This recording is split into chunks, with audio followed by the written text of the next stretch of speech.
बहुत समय पहले तारकासुर नामक असुर का वध भगवान कार्तिकेय ने किया था। लेकिन तारकासुर के 3 पुत्र तरक्ष, मालय और विद्युन्माली अपने पिता की मृत्यु से क्रोधित थे।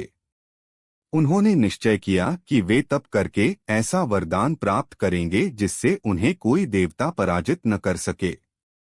तीनों भाई कठोर तपस्या में लीन हो गए। उनकी तपस्या से प्रसन्न होकर ब्रह्मा जी प्रकट हुए और वर मांगने को कहा।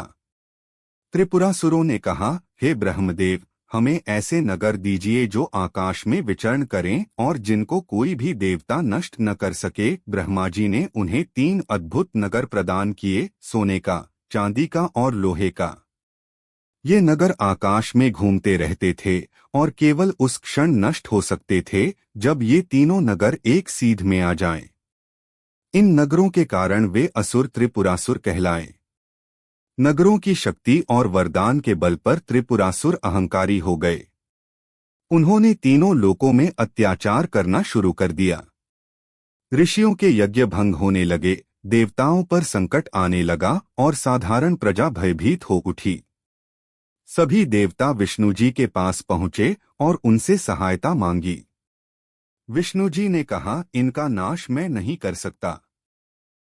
त्रिपुरासुर का अंत केवल महादेव ही कर सकते हैं। तब सब देवता कैलाश पहुंचे और भगवान शिव के चरणों में गिर पड़े। उन्होंने विनती की, प्रभो, अब केवल आप ही हमें इस संकट से बचा सकते हैं। महादेव ने उनकी प्रार्थना स्वीकार की।